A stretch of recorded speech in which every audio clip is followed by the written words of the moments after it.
Praise the Lord. ஓசியா 10ஆம் அதிகாரம். இஸ்ரவேல் பலனற்ற திராட்சை செடி, அது தனக்குத்தானே கனி கொடுக்கிறது. அவன் தன் கனியின் திரளுக்கு சரியாய் பலிப்பிடங்களை திரளாக்குகிறான். தங்கள் தேசத்தின் செழிப்புக்கு சரியாய் சிறப்பான சிலைகளை செய்கிறார்கள். அவர்கள் இருதயம் பிரிக்கப்பட்டிருக்கிறது. இப்போதும் குற்றம் சுமத்தப்படுவார்கள். அவர்கள் பலிப்பிடங்களை இடித்து அவர்கள் சிலைகளை நாசமாக்குவார். நாம் கர்த்தருக்கு பயப்படாமற் போனபடியினால் நமக்கு ராஜா இல்லை.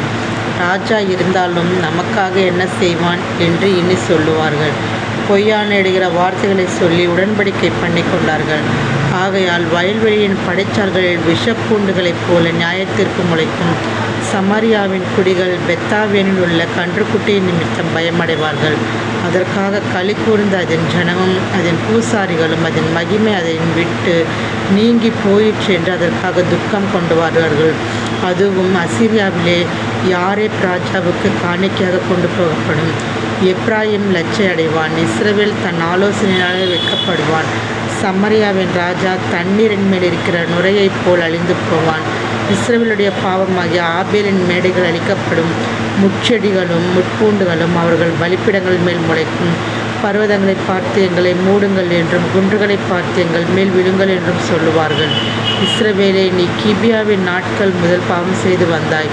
கிபியாவில் அக்கிரமக்காரர் வந்த யுத்தம் தங்களை கிட்டுவதில்லை என்று அந்த நிலையில் நிற்கிறார்கள். நான் அவர்களை தண்டிக்க விரும்புகிறேன். அவர்கள் செய்த 2 வித பாவங்கள் நிமித்தம் கட்டப்படும்போது ஜனங்கள் அவர்களுக்கு விரோதமாய் கூடுவார்கள்.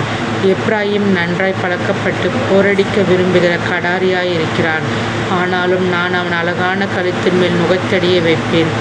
எப்ராயிமை ஏற்பூட்டி ஓட்டுவேன்.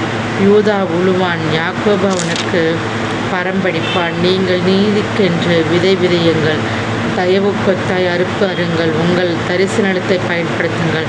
கர்த்தர் வந்து உங்கள் மேல் நீதியை வர்ஷிக்கப்படும் மட்டும் அவரை தேட காலமாய் இருக்கிறது. அநியாயத்தை உழுதீர்கள், தீவினையை அறுத்தீர்கள், பொய்யின் கனிகளை புசித்தீர்கள். உங்கள் வழியையும் உங்கள் பராக்கிரமசாலிகளின் திரளையும் நம்பினீர்கள். ஆகையால் உங்கள் ஜனங்களுக்குள்ள அமளி எழும்பும்.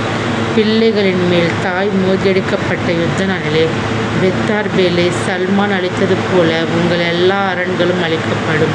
உங்கள் கொடிய பொல்லாப்பினால் பெத்தேல் இப்படிப்பட்டதை உங்களுக்கு செய்யும்.